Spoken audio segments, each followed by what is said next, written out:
In one age, called the Third Age by some, An age yet to come.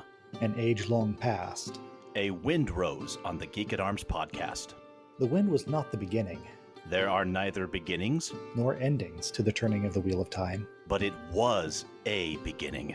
Welcome to Woolheads, a Wheel of Time podcast by Geek at Arms.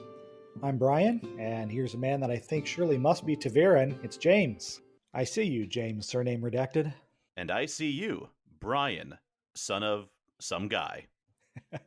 Hi, everyone. It's good to be back for Season 3 of Amazon's The Wheel of Time. I always feel awkward about an article that's part of a title, but never mind that. If this is your first time listening, here's your spoiler warning. We're gonna spoil everything. Every single thing.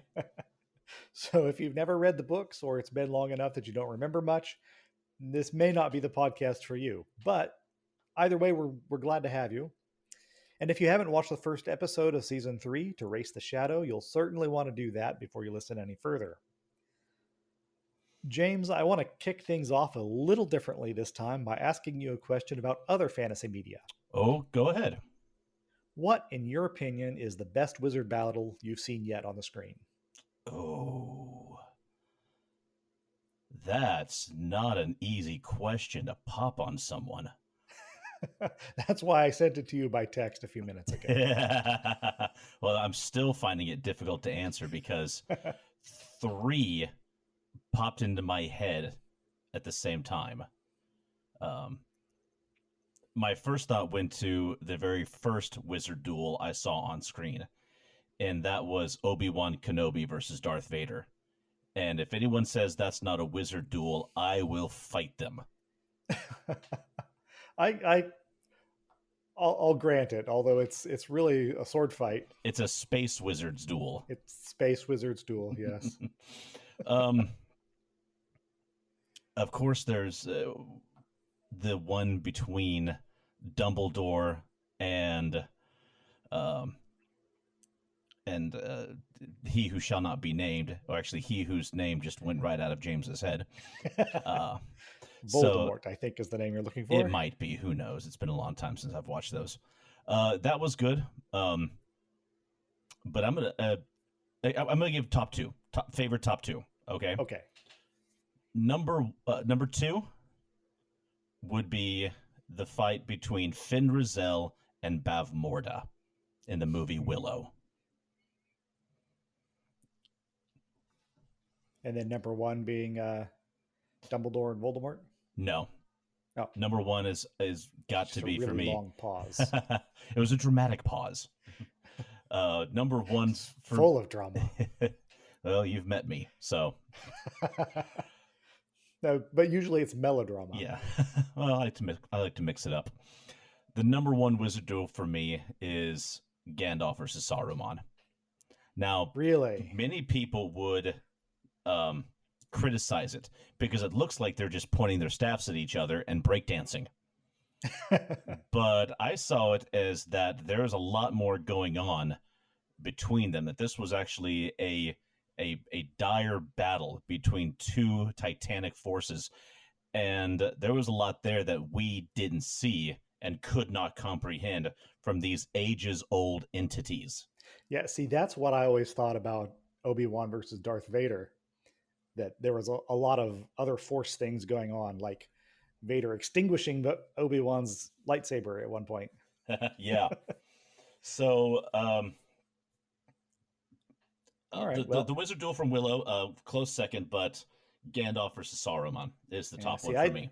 But I actually never liked the ones that were just apparently telekinesis, but I'll grant you, I'll let you have your headcanon of there's more going on in the background, and sure, I like that. But since you already mentioned Dumbledore versus Voldemort in the Ministry of Magic, I will go to my second choice, which is Merlin versus Mad Madam Mim. Such a great one. If you haven't seen The Sword and the Stone, the classic Disney cartoon, try to do so. It is wonderful. It's one of my favorites. It's wonderful. And after you're done watching it, go watch the anthropomorphic animal Robin Hood cartoon again. Oh, yeah. Those two just back to back. It's going to make for a great afternoon of viewing. But we have spent 5 times as long on this as we normally do on our intro. So let's move on Yes. to talk about the actual wizard battle that got us so excited. And that's the one between the Sitters and the Black Ajah. So when that happened, I really thought that, is this the breaking of the tower? Are they melding two events together? And we're going to see like people who were accused of Black Aja actually deposing Soon, taking control, and stilling her.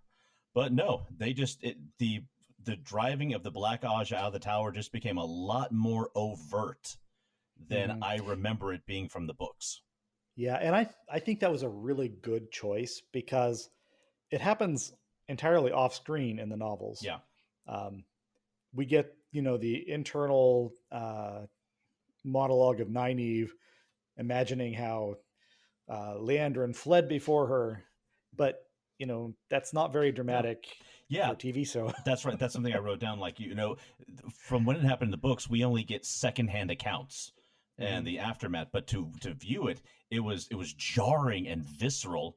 And one of my notes I wrote was the channeling special effect. It's as good as it's ever looked. Oh yeah, it was amazing. I mean, and there was so much chaos. Yeah.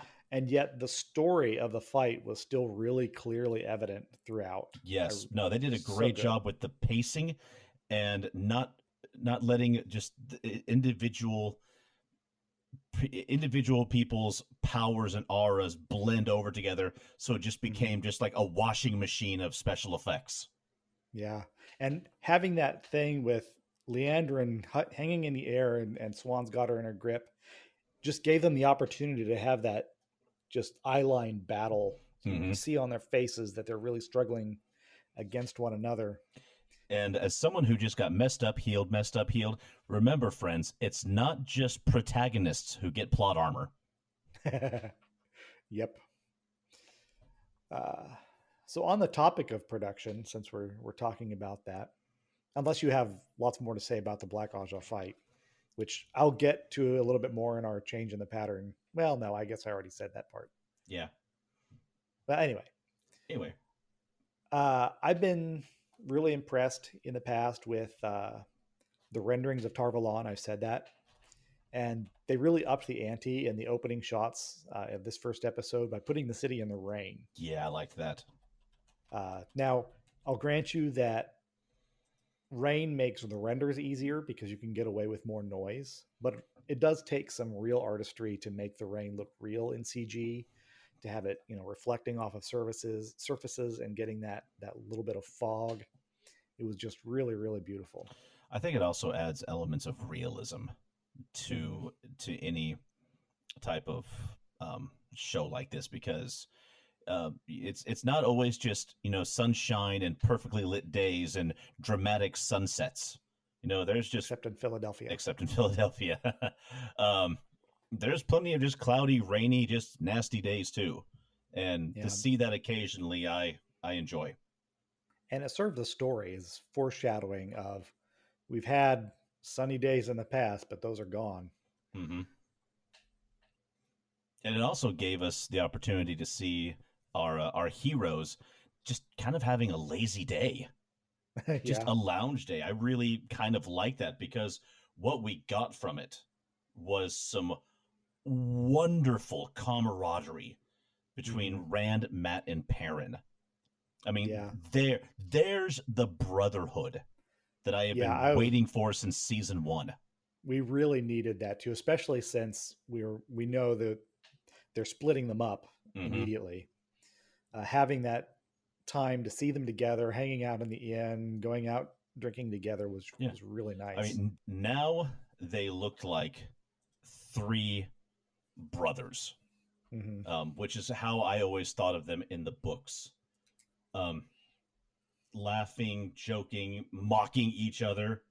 Like, now you believe that these guys, no matter what happens, thick and thin, they're always going to be there for each other. They're going to have each other's back.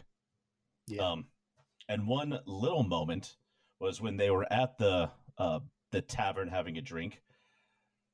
Rand and Matt were playing a game of snakes and foxes. Yes, I was going to ask you what you thought about the board.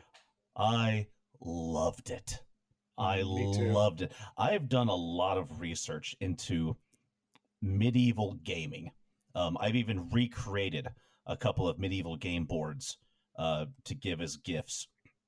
And the one that was shown in this episode was lovely. Just beautifully carved pieces, like Mhm. something that you would see out of like a Norse Futhark board. Um, I don't remember if the game mat itself was wood or if it was leather, but It let looked like leather yeah. to me. Okay, here's the cool thing. From like the Mary Rose, I believe we had um a leather bag, which once it was opened up was had a game board inside of it, and you would put the pieces inside the bag and just Hmm. pull a drawstring to close it up, and there's the entire game right there. So well done, really well Yeah. done. And that was how the set that Matt gave Ulver was described too later on. See, that shows me we got readers on the creative team. Yeah. And it's described in the books. The game sounds like it plays like a combo of Shoots and Ladders and Space Hulk. And the board showed that it kind of that very possibly could be how it plays, but it also looked a little bit like Tsuro to me. Yeah. And speaking of games, did you get a good look at Matt's cards? Um, at first, I thought they looked like tarot cards. Hmm. Um, I know that there is a card game that they play in the story or in the books. I just couldn't remember the name of it. Well, I wanted to specifically ask, did you notice Uno? The He was on one of the cards. nope, That I missed it. I'll admit the I missed that. I was a little distracted by what was going on in the background. right. Well, the cards were showing the heroes of the Horn. You had Arthur Hawkwing and the woman with the katana. I don't remember her name off the top of my head. And then just like right on the edge of the screen, there was Uno with his eye patch and the shield. It's like, oh, Uno, yes. Oh no! Fan favorite here, folks. Yes. Uh, Changing topics. One of the first things I noticed as the show progressed was how much more elaborate the costumes were. Which I was perfectly fine with. They're still looking Yeah. great. All the color that they've infused, Hmm. and drawing influence from so many different cultures and styles and eras, which I'm perfectly fine with. This is not Earth. Hmm. This is a realm all into itself. Who knows? I don't even know what they call this planet. It's if it's even ever It's mentioned. never been given a name. Yeah. So The common parlance, at least when I was reading the books the first time, was Randland. Randland. Yep. The, you know what? It's the styles are Andorian, Karianan, Terran, and Valkyrie, and so many more. So Mm. that's what this is. So it's just an amalgamation, but they've really spent a lot of time and effort, for the Yeah, most part, there were to more make these look good. layers, Yeah. more ornamentation, and the cuts were unusual. Hmm. Uh, Egwene and Leandrin were both particularly striking to me, although neither looked terribly comfortable. Yeah. Occasionally, you'll get something that looks like it just came out of like a um like a fashion show in Milan. Hmm. I'm like, okay, one, I don't know how that was created. It must have been created using the power, because Yeah, if you told a seamstress in the Two Rivers what you wanted to make, she would give you a stare that would freeze a mountain and then belt you over the head. but Matt and Perrin both looked really relaxed in their new clothes. Love them both. I've got so much great stuff to say about Matt later on. And then there was the second big effect sequence, which was Lanfear's attack. It wasn't as flashy as the Black Aja fight, but there were some really good performances around that flying axe. I tell you what, the whole horror movie vibe that this episode dipped into, I was all for it. Mm-hmm. And it wasn't just like, oh, it's a floating axe. No, it embedded itself into Perrin and nearly cut his hand in half. and was Yeah. just about to kill one of the Aiel. And if not for Loyal, who is awesome, continues to be awesome. I forget the actor's name who plays Loyal, but it has to be hard trying to emote, trying to portray emotion and a character through all of that makeup and prosthetics. Sir, you're doing a great job. Keep it up. But I thought it was a great example of less is more. We had our big special effects shot. Now let's see some emotion, and let's drive up the level of I don't want to say fear, but very personal yeah, drama. yeah. And I couldn't tell the difference between the practical axe props and the CG one. That was very, very well done. And they did a lot of clever cutting around the fight, so it looked like the axe was hitting something, but in reality, they'd cut at the impact and they show the result in another shot with the prop. Mm-hmm. They clearly had storyboarded the sequence in very great detail. I feel like they didn't deviate from it. I agree. I feel like there was a couple of shots where, like, look, we used all the special effects budget for this episode, so that's the prop master. He's actually going to throw an axe at your head. He's going to be standing off screen. You need to stand there. Well, it's a rubber axe, right? Sure. Yeah, absolutely. Yeah. No. But what I was trying to think of earlier was that this very much had the feel of like a psychological thriller. I mean, between the axe that is actively trying to kill people, and of course there's Perrin's whole, his whole issue with axes.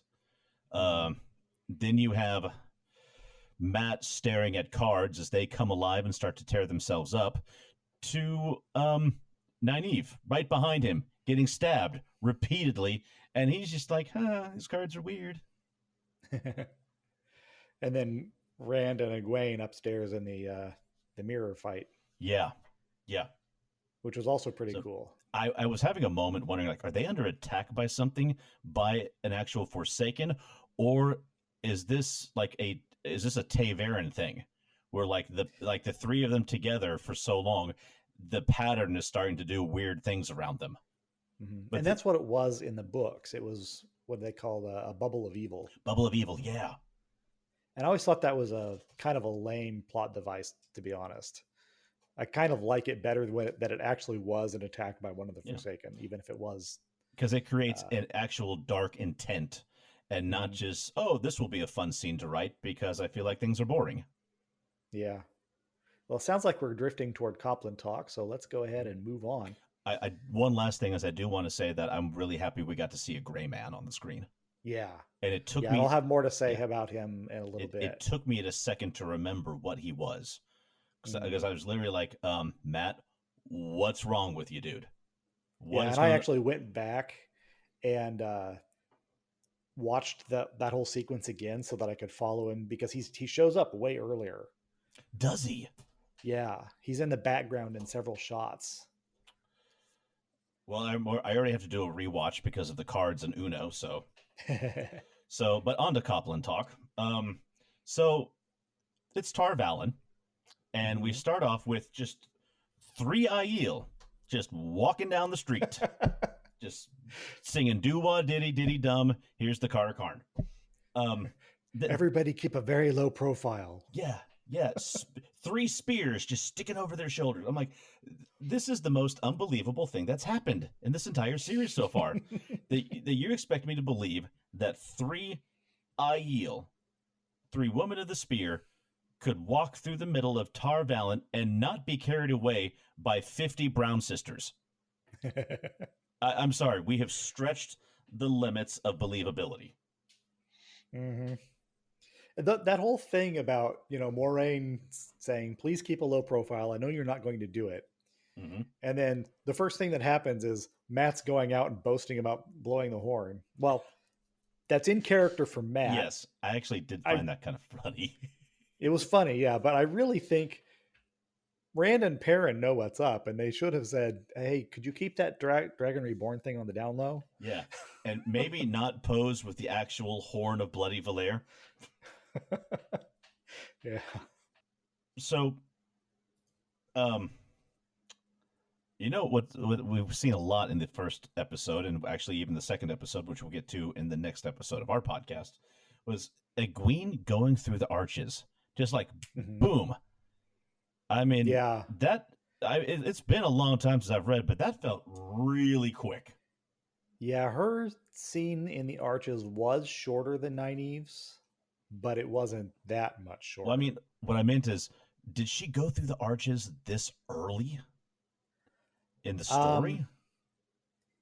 'Cause, I mean, she's yes, spent because like zero time as a novice. she was accepted. Wait, yeah, she was definitely accepted before she went to the waste. Okay. Um, but we're missing the Dragon Reborn, Yeah. so cutting Which out that entire book made everything a little bit more compressed. mm-hmm. That's why, because we have a whole another country that no one's gone to yet. But anyway, more on that later. Right. Uh, in terms of character, I really did not care for Liani's barbarian rage. Yeah, me neither. I've been pretty tolerant of plot and story changes, but apparently unmotivated changes to personalities rub me wrong. The same reason that I really hated the Mistress of Novices, whose name now escapes me. Varen? No. I thought Varen. No, not Varen.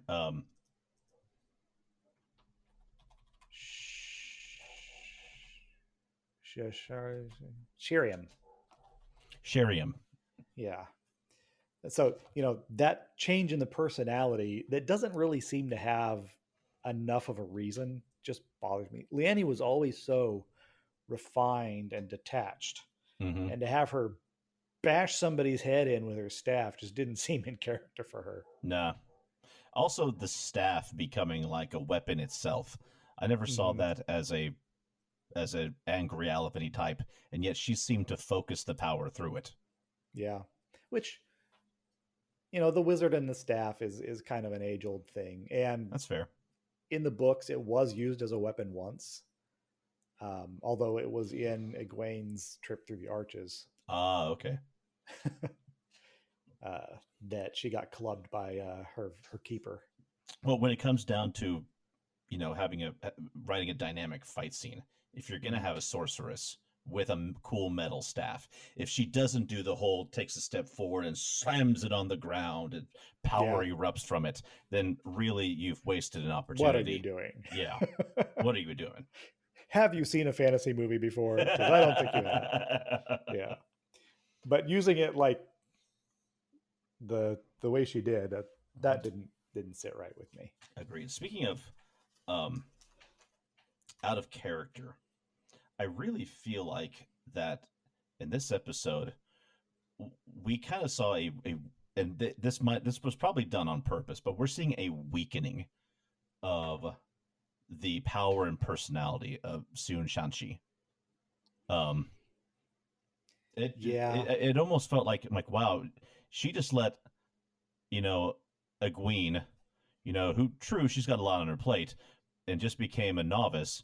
Just let her just talk down to her, and just she seemed so deflated. Sion seemed so deflated, and for lack of a better term, neutered through part of this. And I'm like, that's not the woman who in the books commanded the respect of kings, and even the Lord General of the White Cloaks would answer her summons. Yeah. That's not the woman I'm seeing on screen right now. And that's been kind of the case a couple of times, even in the previous seasons, that she just didn't seem to have that level of authority. Yeah. Obdurate authority. Like the Swan Sanche in the books could not be challenged. No. She was a force of nature. And while I like a little bit of what I quite like what they've done with her sense of humor. I do miss that people were afraid of Swan. Yeah. And I don't feel that as much in the show. Yeah, neither do I. And speaking of just contradictory and coming out of left field, um, Avienda and Elaine, really? Yeah, I'm of two minds on that. On the one hand, they're doing the same thing that they've done with all the characters, and they're really sexing it up. Yeah. Um, and that particular relationship is romantic in the subtext in the novels, but not until much, much later. Much, yeah. And I think I see where they're going with it. I'm not entirely certain I agree, but it's a consequence of having to speed things up the way they're doing. Yeah.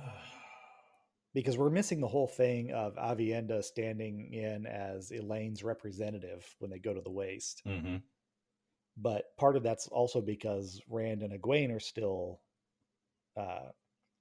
involved. So yep, it's all kind of weird there. This episode had good Aiel moments and bad Aiel moments. Mm-hmm. Good Maiden's Kiss was fun. I was just about to say Maiden's Kiss. That's exactly where I was going. That was great. And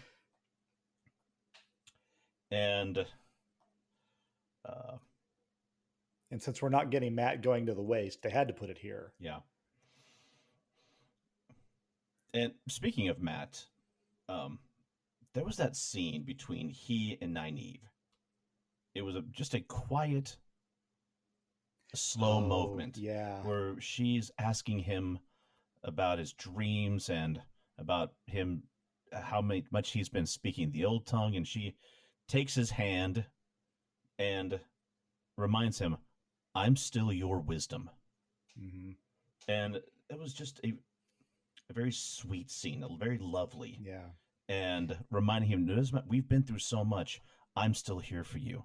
I'm still your wisdom. I'm still your friend. I liked that a lot. So did I.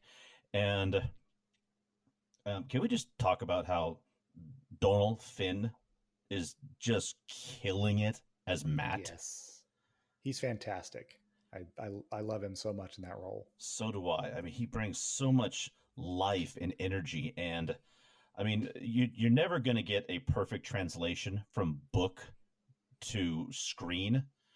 But man, it's fun watching this man play Matt. Yeah. There was another example of an important event that happened off screen in the books, but on screen in the show. And that was the death of Alana's second warder. Yeah. In the books, it was the character's name was Owain, and Yvonne was the one who survived.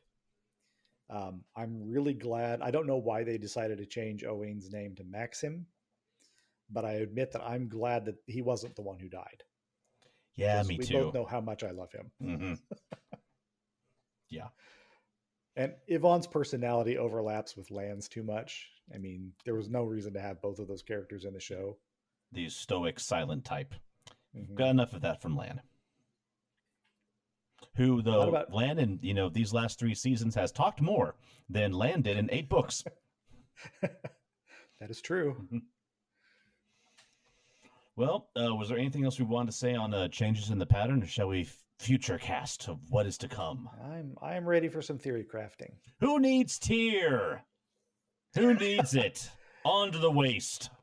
Yeah, well, they made a lot of noise about Tyr and Kalendor at least, so we're clearly going to go there at some point. I'm glad that they took a moment to at least describe it and say, we need to go to Tyr. Why? Because there's Kalendor. It's the most powerful male, Angreal. It's going to help you fight the Forsaken, and we also desperately don't want them to get it. Right. And my guess is that they're going to replace the quest for the Bowl of the Winds and the conflict with the Shan-Shan and Ibu Dar. Oh, thank God. With a battle over the Stone of Tyr. I think that's going to be compressed together. Because the whole Ibu Dari plot was so similar to the Tanchico one. Mm-hmm. it doesn't really make sense to do that twice. Our listeners now are nodding because, oh, yeah, totally agree, Brian. No idea what he's talking about. Yeah, it'll be interesting to see how Matt works into that, because the Ibu Dar plot was where he meets the daughter of the Nine Moons. Yeah. So that's maybe they're not gonna go that direction with that, because that was really complicating things by the end of the book. It also went on a lot longer than I was expecting it to in the books. And I just imagined that when it came time to figuring out what was staying in and what was being left out and what was going into the quote unquote story Bible, just whole sections of books are just being ripped out, which they'd have to. But there's just no time to do. Yeah, there's no time. What, 15 books? Yeah, we get a little trailer at the end of the first episode, and we get some idea of where things are going. We see for the first time, I think, ever, Rand and Lan actually training together, actually doing some sword work. Finally doing that. And I know it's happening sooner, but I'm actually happy that we're going to see Perrin returning to the Two Rivers. Because well, it does happen at the same time that Rand goes to the Waste. Oh, it does. Okay, thank you for the reminder. Yeah, because they leave from Tyr and Perrin goes to the Two Rivers. Because his return to the Two Rivers and the events that follow are some of my favorites in the book. Me too. And hopefully, finally, fingers crossed, Fail. Yes, because we lost the whole Dragon Reborn. We didn't meet her where we were supposed to. Mm-hmm. There was one other thing at the very end of this episode. I had theorized that Jaichim Carradine was going to be wrapped together with Valda, but we actually did get somebody named Jaichim at the end of this one being turned into a gray man, and them making such a big scene out of it makes me think that the gray men might be a more significant and interesting threat than they were in the books.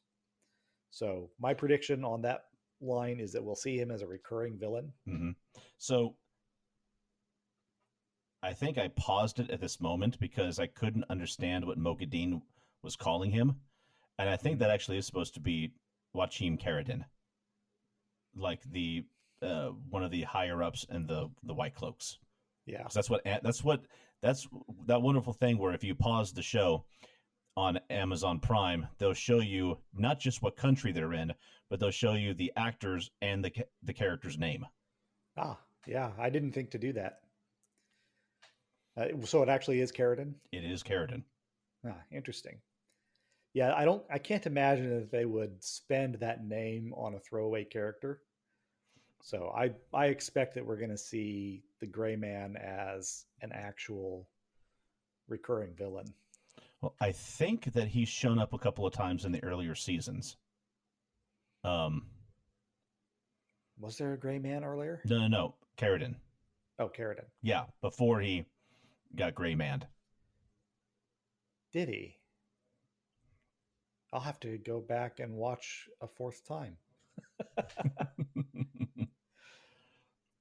Or maybe just find someplace where somebody has cataloged all of the information, because I don't have the time to go in and freeze frame every second of the show. Okay, here we go. You looking it up now?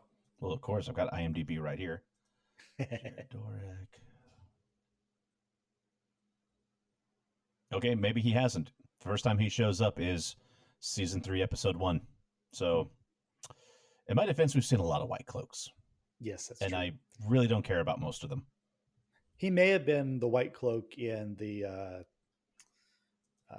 gathering of Darkfriends at the beginning of season 2. Yeah. I mean, we assumed that was Valda, but it may have been this guy. When I heard Moghedien pronouncing his name, I'm like, why is the Banshee is saying his name really weird? I'm like, oh, no, it is Joaquin. Okay. And so, I Wikipedia'd the character. I'm like, okay, I thought I remembered him.